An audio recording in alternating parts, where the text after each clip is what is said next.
If you've ever had this feeling that something was terribly wrong with the world that we live in, but you couldn't figure out just what it was, then you've come to the right place.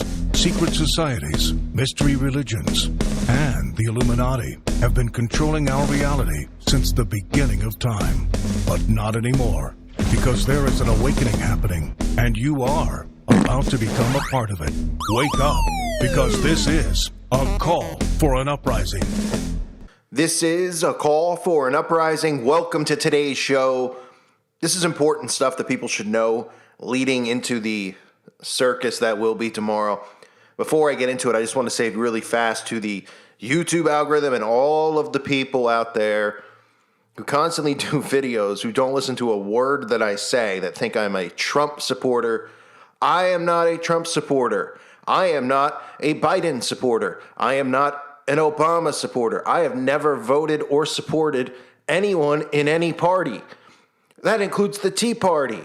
That includes voting and going to the polls and writing Scott Baio's name on a certificate as a joke, because I don't believe any of it is real. I expect, this is how real I think all this is. I mean, I'm waiting during the inauguration tomorrow for Ric Flair to pop out of a cake with a steel chair in his hands, only to be, to confront Biden and be saved by Hulk Hogan.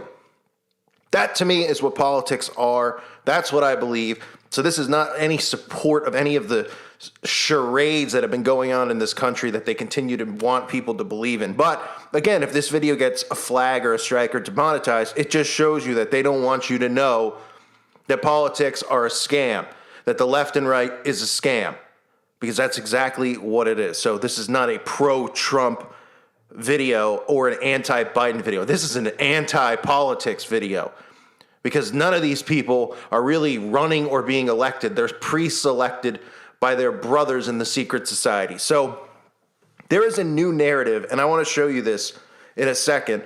Along with the other thing I've been talking about was how military is showing up in all of these states around the country and going to capitals. I'm going to show you a clip just from what's going on in California. Okay? In California, they literally, I'm laughing because, I mean, military might like never before is the headline in California.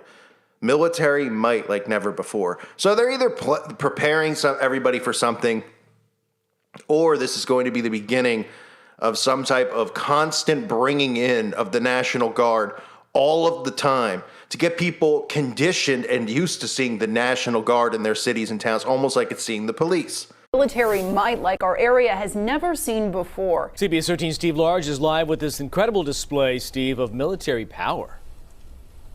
Yeah, and this is a live look right now at the east end of the Capitol. And this is a troop-moving vehicle, and there are lots of these vehicles stationed all across the downtown core of Sacramento right now. It is an incredible show of strength, and so far there have been no signs of violence.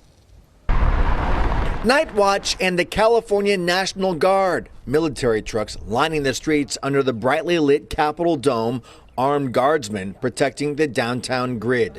How do you feel about the military show of force here? No comment. He says he came down to show his respect for the president. I just want to support the president. Thank you, Trump, for putting America first. So military might like never before, conditioning or not. Trump's already come out, and Trump has said he's leaving. Who knows if that's true or not?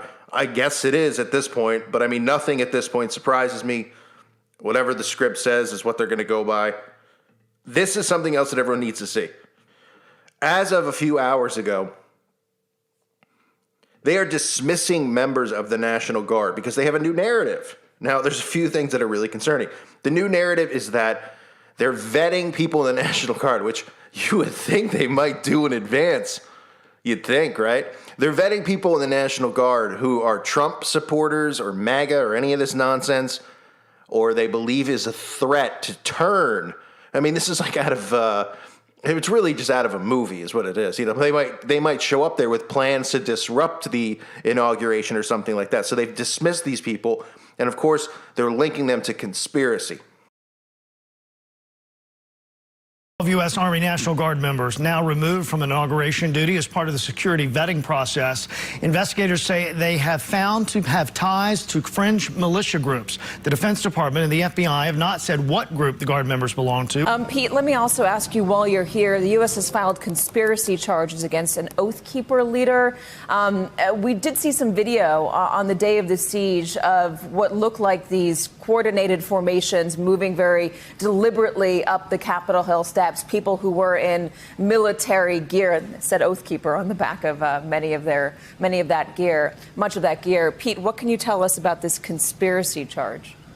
Well, it is a conspiracy charge. They're basically, they say there were 3 people that were involved with the Ohio Oath Keepers, and that they talked about coming here in advance, looked for hotel rooms, seemed to be kind of coordinated as they went in. A group of 8 to 10 people, they say, that seemed to be coordinated when they went into the Capitol, and once they got in, seemed to have, in essence, a kind of command and control structure.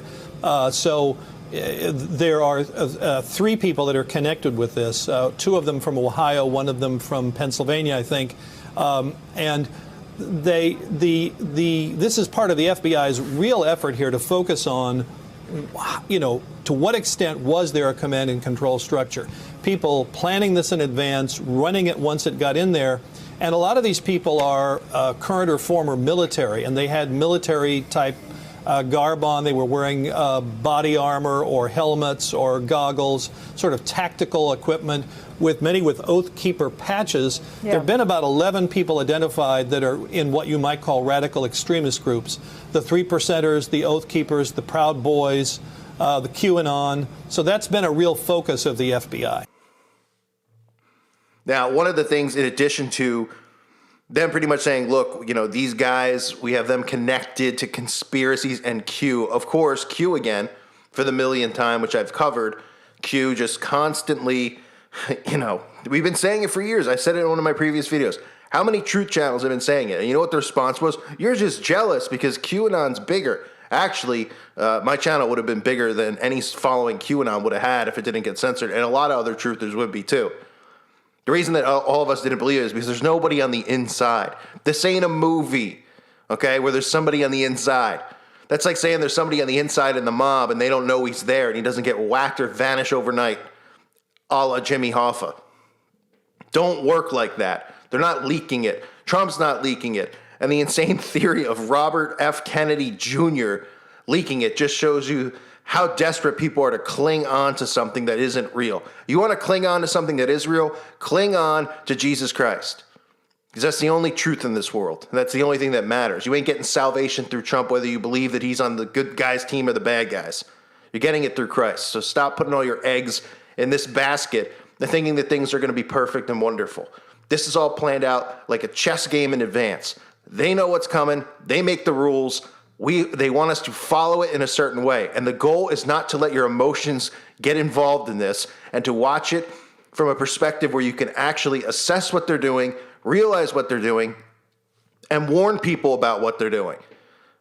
Because they show you in advance. They give you cookie crumbs. This isn't done by design. This is part of sigil magic. And this is part of the law of the universe, the law that they have to tell you this stuff. And they do tell it to you, but they use sarcasm. They use movies, so they fictionalize it. And then you just see it all come to fruition, and people are like, nah, come on, call for an uprising. Now, the second thing that's concerning about people in the National Guard, again, this is part of a storyline, right? Like I said earlier, like a wrestling storyline. The 12 National Guard members who were removed from inauguration duty, listen to this. This is according to NBC. And this should just concern people in general. 12 National Guard members were removed from inauguration duty, including 2 for inappropriate comments or texts. We have 2 individuals that were identified as making inappropriate comments or texts. One was removed after fellow troops brought the members' comments to the attention of Guard officers. Hi, have you read 1984? This is what they want society to turn into, and this is what's happening with cancel culture and all these morons out there who are tattling and crying because they don't have a pair of balls and they can't do anything on their own, and they sit behind a computer, and it comes face to face, they get laid out or worse, and they sit there and they do this. 1984 specifically talks about people being rewarded for ratting people out who are behind the scenes, might be saying things or going against the system or might be a threat to it. And this right here is the military telling you, troops went to guard officers and tattletaled on other troops. Thus, this is where it gets better. Does anybody care about their privacy? It's almost like people feel like they have a right to see your text messages or to see your emails or to see anything that you say, like it's public info. And this is what social media has done to everyone. This is why I've been saying for decades that Facebook is the cancer of society, and Twitter, and everybody thinks they're their own PR person, right? You see the crazy lunatics on here who think that they have a right to see my face, right? Oh, it's my right to see your face. I listen to your content. I'm your Patreon. Well, then don't be my Patreon. You don't have a right to nothing. You have a right to listen if you want to listen, and that's about it.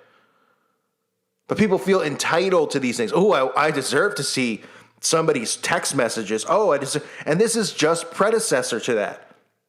Guards ratting on other guards. And sure, is it a fake story? Highly likely it's a fake story. But it's the point when seeds continue to get planted through repetition with stuff like this. People start acting this way, demanding this way. Ooh, we deserve to see his text messaging. Ooh, he said what? Is there no free speech anymore? What's a joke and what's not a joke? What's sarcasm, what's not? Doesn't seem to be a problem with these lowlifes on late night television who use sarcasm all the time and pretty much say that they want people like me and you dead. That's okay, right? Because they're using sarcasm. But when I'm using sarcasm, it's a no. We can't have anyone wake up. We can't have anyone laugh at us because we're all cowards. Nobody cares about their privacy or their rights anymore as they remove them and remove them and remove them. So get ready for more repetition like this. Oh, well, because now conspiracy theorist people are the threats in this country, the extremists, the T word, which I don't even think you could say with the algorithm, we need to be able to access all of their personal stuff. There's no such thing as a joke when it comes to them because they're dangerous. This is where it's going. And a fake story like this is the perfect way to start planting seeds with it, right? So in the event that something happens tomorrow, you know why it's happening. You know who's behind it. You know the purpose behind it and the agenda behind it. They have never been so scared, ever. You know, and do I feel like I'm a part of the reason? I do in a sense, but I don't like to pat myself on the back or give myself any credit for anything because there's a lot of people who do a lot better work than me. But I know my voice is something that scares them. Even just making humor out of the nonsense that they do helps wake people up, and that scares them. They are putting their foot on the gas because they know that this whole thing can crack in half and break open. And suddenly all the witches and the occultists who run the world would be living back in the 1700s where they didn't stand much of a chance, where you can get a pitchfork and say, night, night, bye. Don't forget, folks. Well, I can't say it on here, but it's a pretty cool Bible quote. Exodus 22, verse 18. Exodus chapter 22, verse 18. Check it out. Look it up. Interesting. So the cowards continue to cower. The stupid, ridiculous stories continue to come out. And here's another narrative that we now have in play for whatever charade might go down tomorrow or might be coming soon because they might just be getting people ready to see the military all the time and tanks all the time in their towns to where they go, oh, it's the big deal. It's just there. And more show up. And like that video shows, the headline, military might like never before. Over what? Over what? Nothing has happened. That's in Sacramento, I believe, California. Nothing's occurred there. They show a guy walking around with a flag on. But military might like never before. Not even after the towers and that whole thing went down. You know, with the narrative that they gave, did we see anything like this in any state? But because some people put their feet on a desk, scaled buildings like Batman, and resembled CIA agents, we have military might like never before. Hope to see you guys over on the website. I want to thank the Patreons again for being here. It's because of you it keeps this YouTube channel going. I mean that sincerely. So if you're not a Patreon and you'd like me to stay here on YouTube, please consider becoming one. It's nonsense on here is just ridiculous. I try to put a little focus into YouTube today since it's kind of been a while since I focused here. So Check out the website if you haven't, because eventually that's the only place we're going to be able to go. Thanks again, everyone. God bless you and your families. And let's see what the circus has for us in store tomorrow. Or I should say, in store for us tomorrow.